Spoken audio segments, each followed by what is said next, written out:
आज की कहानी रूस के लेखक अलेक्जेंडर रास्किन की बुक किताब जब पापा बच्चे से ली गई है। ये किताब उन्होंने अपनी बेटी साशा के लिए लिखी थी जब वो बीमार थी। उनका पर्पस अपने बचपन की कहानियों के थ्रू अपनी बेटी का दिल बहलाना था, ताकि वो जो बीमारी में जो दर्द होता है उसको भुलाकर अपने आने वाली ज़िंदगी पर फोकस कर सके। तो इन कहानियों का पर्पस भी यही है, आप अपने बचपन की यादों में खोकर और अच्छी-अच्छी यादों को सँजोकर अपना भविष्य सुखद बनाइए। तो चलिए चलते हैं, आज की कहानी क्या है?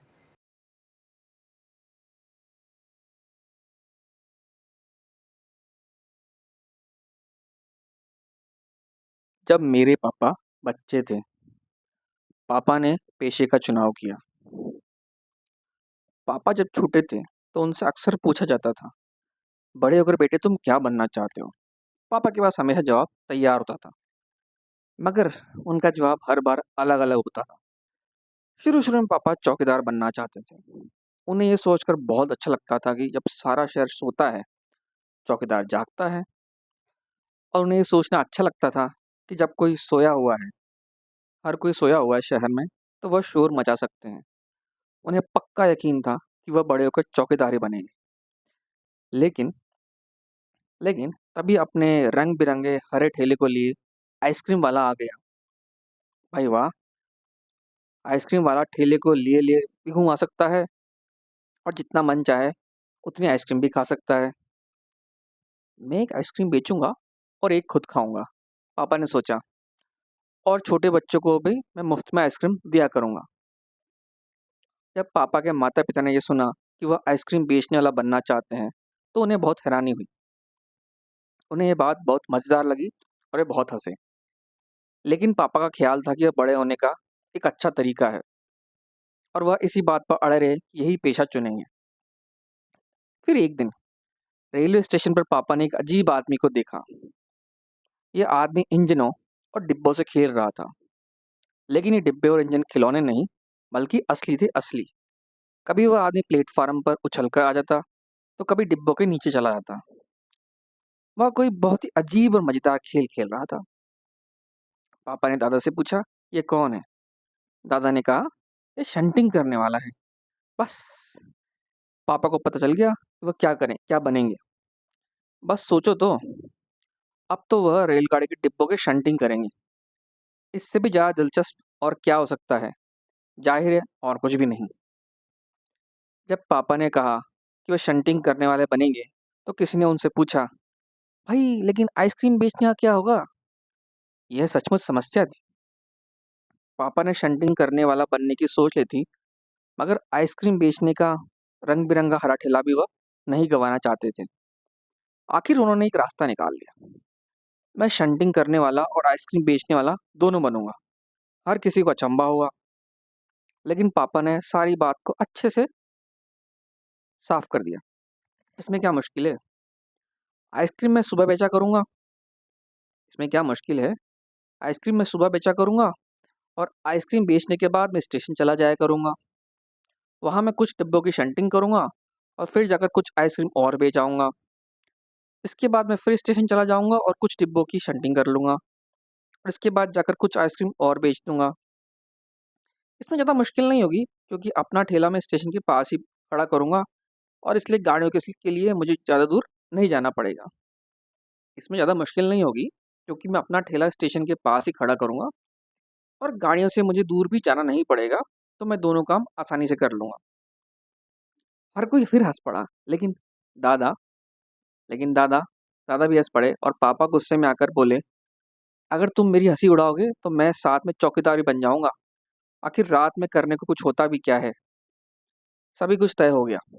लेकिन लेकिन फिर पापा को वायुयान चालक बनने की सूझी। पापा को पायलट बनने की सूझी। इसके बाद उन्होंने अभिनेता बनने की सोची। लेकिन दादा एक बार उन्हें कोई नया कारखाना दिखाने लगे, तो उन्होंने टर्नर बनने की ठान ली। इसके बाद वह जहाजी बनना चाहते थे, या कम से कम वह चरवाहा बनकर लाठी हिलाते हुए गायों के पीछे घूमते रहने में ही अपना दिन बिताना चाहते थे। आखिर उन्होंने तय किया कि वह असल में जो बनना चाहते हैं वो है कुत्ता। आखिर पापा ने तय किया कि असल में जो बनना चाहते हैं वह है कुत्ता। उस दिन वह दिन भर चारों हाथ पैरों पर इधर-उधर भागते हुए अजनबी पर भौंकते रहे। एक बूढ़ी महिला ने उनके सर को सहलाना चाहा तो पापा ने उन्हें काटने की कोशिश भी की। पापा ने भौंकना तो अच्छी तरह से सीख लिया था, लेकिन बहुत कोशिश करने पर भी वह अपने पैर से कान के पीछे खुजाना नहीं सीख पाए। उन्होंने सोचा कि अगर वो बाहर जाकर अपने पालतू कुत्ते के साथ बैठ जाए, तो शायद वह कान के पीछे खुजाना ज़्यादा जल्दी सीख जाएँगे। और असल में उन्होंने यही किया। उसी वक़्त एक अजनबी फ़ौजी अफ़सर उधर से गुज़रा। वह खड़ा होकर पापा को देखने लगा। वो उन्हें कुछ देर तक देखता रहा और फिर उसने पापा से पूछा, "ये क्या कर रहे हो तुम?" पापा ने कहा, "मैं कुत्ता बनना चाहता हूँ।" तब उस अजनबी फ़ौजी ने कहा, "क्या तुम आदमी नहीं बनना चाहते?" पापा ने कहा कि आदमी तो मैं काफ़ी दिन तक रह चुका हूँ। अगर तुम कुत्ते भी नहीं बन सकते तो तुम कैसे आदमी हो? क्या आदमी ऐसा ही होता है? पापा बड़े कन्फ्यूज़ हो गए। पापा ने पूछा, "अच्छा, फिर वह आदमी होता कैसा है?"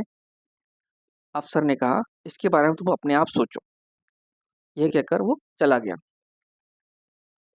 वो न तो हँसा न मुस्कुराया, लेकिन पापा को अचानक अपने ऊपर बड़ी शर्म आई और वो सोचने लगे। वह सोचते रहे और जितना भी उन्होंने सोचा, उन्हें अपने ऊपर उतनी ही शर्म आई। अफ़सर ने उन्हें कोई बात भी नहीं समझाई थी, पर अचानक ही यह बात पापा की समझ में आ गई कि वह रोज़-रोज़ अपना इरादा नहीं बदल सकते। और सबसे बड़ी बात ये है कि वह समझ गए कि वह इतने छोटे हैं कि इस बात को जान ही नहीं सकते कि वह क्या बनें। अगली बार जब उनसे ये सवाल पूछा गया, तो उन्हें अफ़सर की बात याद आ गई और उन्होंने कहा, "मैं आदमी बनना चाहता हूँ।" इस पर कोई भी नहीं हँसा और पापा समझ गए कि यही सबसे अच्छा जवाब है। आज भी यही समझते हैं। आज भी पापा यही समझते हैं। पहली बात तो यही है कि हमें अच्छा आदमी बनना चाहिए। पायलट, चरवाहा और आइसक्रीम बेचने वाला, हर किसी के लिए यही बात सबसे महत्वपूर्ण है। और आदमी को यह जानने की ज़रूरत नहीं है कि अपने पैर से अपने कान के पीछे कैसे खुजाया जाए।